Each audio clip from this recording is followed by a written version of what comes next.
नमस्कार, आप देख रहे हैं भारत 24, साथ में आपके शिखा ठाकुर। राजपथ में बहुत स्वागत है आपका और बुलेटिन की शुरुआत इस वक्त की बड़ी खबर के साथ करते हैं। मध्य प्रदेश की सरकार पर प्रियंका गांधी ने ट्वीट करके 50% कमीशन का गंभीर आरोप लगाया है। दरअसल कांग्रेस का मकसद है कि कर्नाटक की तरह मध्य प्रदेश में भी भ्रष्टाचार के मुद्दे के सहारे सत्ता पर काबिज हो सके, लेकिन बीजेपी ने इस मुद्दे पर मोर्चा खोल दिया है और अब जंग आर पार की हो गई है।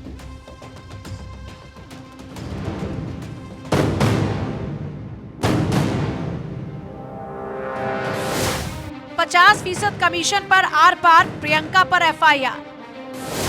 वायरल लेटर पर रार, अब तक 41 एफआईआर। क्या लेटर ट्वीट कर फंस गई प्रियंका? ट्वीट घमासान से गरमाई प्रदेश की सियासत। शिवराज सरकार पर 50% कमीशन खोरी के आरोप के वायरल लेटर ने प्रियंका गांधी और पूर्व सीएम कमलनाथ की मुश्किलें बढ़ा दी हैं। बीजेपी ने इसे मुद्दा बना लिया है और अब तक अलग अलग थानों में 41 एफआईआर दर्ज हो चुकी है। बीजेपी के प्रदेश अध्यक्ष बीडी शर्मा से लेकर सीएम शिवराज सिंह चौहान ने भी प्रियंका पर निशाना साधा है। इंदौर और भोपाल में भी एफआईआर दर्ज हो चुकी है। दरअसल प्रियंका गांधी ने अपने ट्वीट में लिखा,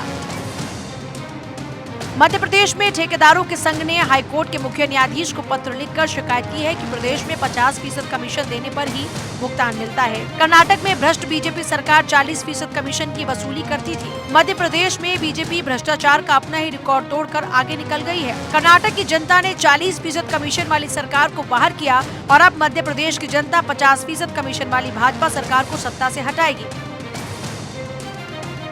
जिस तरह प्रियंका गांधी जी, कमलनाथ जी, अरुण यादव जी पर ताबड़तोड़ एक भ्रष्ट सरकार ने दबाव बनाने के लिए सत्ता का और पुलिस का दुरुपयोग कर 41 स्थानों पर एक साथ एफआईआर करवाई है, यह इस बात का प्रतीक है कि सरकार विपक्ष की आवाज को दबाना चाहती है। बेजा प्रेशर मेंटेन कर वह अपने आप को खुद ईमानदारी का सर्टिफिकेट देने की कोशिश कर रही है। इसी के बाद बवाल बढ़ गया और प्रियंका गांधी, कमलनाथ, अरुण यादव के खिलाफ एफआईआर दर्ज होने का सिलसिला शुरू हुआ। बीजेपी अब इस मुद्दे पर बैकफुट पर जाने को तैयार नहीं, बल्कि इस मुद्दे के जरिए वो मध्य प्रदेश में कांग्रेस को घेर रही है। कमलनाथ जी करप्शन नाथ है, पूरी दुनिया कहती है, मैं क्या कहता हूँ। छापा पड़ा तो 280 करोड़ कहाँ से निकले थे? उनके अगल बगल के लोगों से निकले थे। जो गले गले तक कमीशन और भ्रष्टाचार में डूबे हों, उन भगवान भरोसा करेगा। जो परसेंटेज लेते हैं उनका पूरा बखान मैंने संसद में बैठ के परसों ही कर लिया था। कृपा करके आप मेरा भाषण सुन लेना और अपने मन में और अपने दिल में और अपने दिमाग में 10 साल पहले की बातें दोबारा स्मरण करना। कौन सा साल निकला था जब देश में स्कैम नहीं होता था कांग्रेस के द्वारा, चाहे 2G स्कैम हो, सत्यम स्कैम हो, कॉमनवेल्थ स्कैम हो, कोयला का स्कैम हो। मध्य प्रदेश की जनता को आपने ये पत्र, झूठा पत्र जारी करके जो गुमराह करने का प्रयास किया है, इसका जवाब ही नहीं मिलेगा, इसका कड़ा जवाब मिलेगा और एक एक कार्यकर्ता इसका जवाब देगा और प्रियंका गांधी को भी इसका जवाब देना पड़ेगा। इनके खिलाफ कानूनी कार्रवाई करेंगे। ये कॉन्स्पिरेसी है, आपने अपराध किया है। आपने साइबर क्राइम के अंदर भी एक दल को, उनकी भावनाओं को आहत करते हुए बदनाम करने का प्रयास किया, इसका जवाब देना पड़ेगा। इतना ही नहीं, प्रदेश के गृह मंत्री नरोत्तम मिश्रा ने भी ट्वीट कर प्रियंका पर निशाना साधा और आरोपों को साबित करने का चैलेंज दे दिया। कांग्रेस मध्य प्रदेश में मुद्दा विहीन हो चुकी है। प्रियंका जी, आपने जो ट्वीट किए हैं उसकी प्रमाण दो, अन्यथा हमारे पास कार्रवाई के सारे विकल्प खुले हैं। दरअसल कांग्रेस को लगता है कि जिस तरह उसने कर्नाटक में भ्रष्टाचार और कमीशन खोरी के मुद्दे को उठाकर सत्ता हासिल की, वैसे ही यानी उसी तर्ज पर मध्य प्रदेश में भी सत्ता में वापसी की जा सकती है। मध्य प्रदेश का माहौल धीरे धीरे चुनावी होता जा रहा है। ऐसे में नेताओं के बीच वार पलटवार का सिलसिला अब और तेज होगा। Bureau report, Bharat 24। देखिए, मध्य प्रदेश के भोपाल में चिकित्सा शिक्षा मंत्री कैलाश विश्वास सारंग ने उज्जैन के लिए निःशुल्क महाकाल दर्शन यात्रा का शुभारंभ किया। सारंग ने 101 बसों को उज्जैन के लिए रवाना किया। सारंग ने बताया कि हर रविवार को 5000 से ज्यादा श्रद्धालुओं को निःशुल्क बाबा महाकाल के दर्शन करवाएंगे। और इसके लिए नरेला विधानसभा में घर घर जाकर रजिस्ट्रेशन किया जाएगा। छोटो सो मेरो मदन गोपाल, छोटी छोटी गैया छोटे छोटे ग्वाल। महाकाल बाबा के उज्जैन में दर्शन की व्यवस्था की गई है। आज आप देख रहे हैं हजारों की संख्या में बहनों सैकड़ों गाड़ियों बसों में जा रही हैं। नरेला में हमने शुरू से इस बात को स्थापित किया है कि नरेला ये विधानसभा नहीं, नरेला एक परिवार है और विश्वास सारंग नेता नहीं, उस परिवार का बेटा है। ये सब बहनें हैं, 1.5 लाख बहनें मुझे राखी बांधती हैं और सावन के पावन अवसर पर, सावन के पावन मास में सभी बहनें महाकाल बाबा के दर्शन करें, महाकाल लोक के दर्शन करें, इसी भाव के साथ ये यात्रा निकाली जा रही है।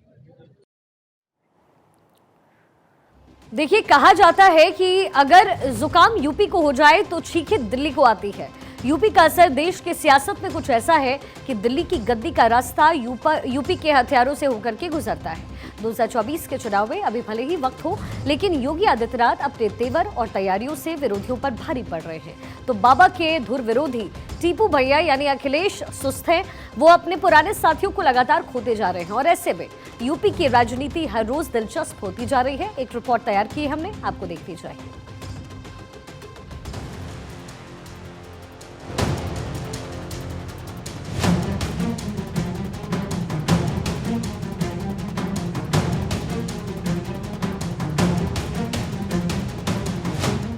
योगी ऑन फ्रंट फुट, क्या है अखिलेश का रुख? अगर पब्लिक को विश्वास ही नहीं था तो क्यों आपको वोट दिया? दिया ही नहीं वोट पब्लिक ने, फिर से नकार दिया। बाबा ने शुरू की तैयारी, सपा बसपा कांग्रेस पर भारी। 14, 17, 19, 22 और फिर चिंता मत करो, 24 में खाता भी नहीं खुलने वाला है। अखिलेश के साथी छूटे, क्या जयंत भी है रूठे? हर बार मिली हार, कैसे बढ़ेगी साइकिल की रफ्तार? अगर पब्लिक को विश्वास ही नहीं था तो क्यों आपको वोट दिया? दिया ही नहीं वोट पब्लिक ने, फिर से नकार दिया। मैंने कहा ना 14, 17, 19, 22 और फिर चिंता मत करो, 24 में खाता भी नहीं खुलने वाला है। 2014, 2017, 2019, 2022 में करारी शिकस्त झेलने वाले अखिलेश के लिए योगी का ये बयान किसी खतरे की घंटी से कम नहीं। योगी एलानिया तौर पर कह रहे हैं कि 2024 में सपा का खाता नहीं खुलेगा, क्योंकि केंद्र में एक बार फिर डबल इंजन वाली मोदी सरकार हैट्रिक के साथ वापसी करने जा रही है। दरअसल 2024 को लेकर जहां एक ओर बीजेपी ने तैयारी शुरू कर दी, तो वहीं दूसरी ओर सपा अपने साथियों के छिटकने के झटके से उबर नहीं पा रही। हाल ही में दारा सिंह चौहान और ओम प्रकाश राजभर अलग हो चुके हैं, तो कतार में कई नेता और भी हैं।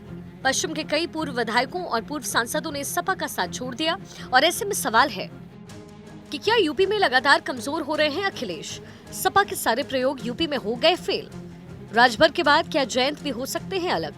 क्या शिवपाल अभी भी अखिलेश से है नाराज? क्या नए गठबंधन करने से डर रहे हैं अखिलेश? बीजेपी ने यूपी को लेकर अपनी खास तैयारियां शुरू की है।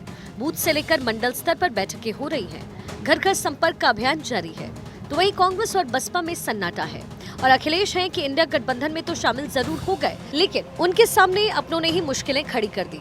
तो उधर सीएम योगी पूरी तरीके से सपा पर हमलावर हैं और कह रहे हैं कि सपा प्रमुख को जमीनी हकीकत की कोई जानकारी नहीं। मुझे नेता विरोधी दल के वक्तव्य को देख करके यही लगा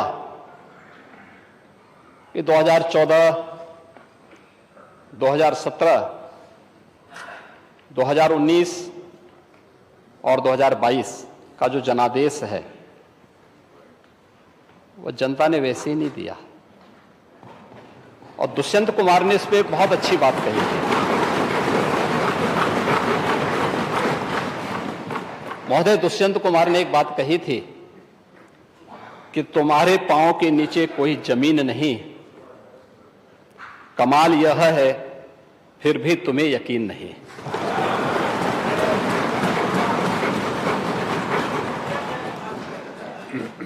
उन्हें जमीनी हकीकतों की कोई जानकारी नहीं है। दरअसल अखिलेश की मुश्किलें इस वक्त जयंत चौधरी ने बढ़ा रखी है।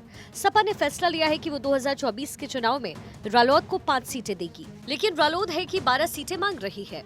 यही वजह है कि दोनों दलों में साफ साफ दूरियां दिख रही हैं। रालोद नेताओं का कहना है कि 12 सीटों से कम पर नहीं मानेंगे और इसी बीच रालोद के विधायकों ने सीएम योगी से मुलाकात की है।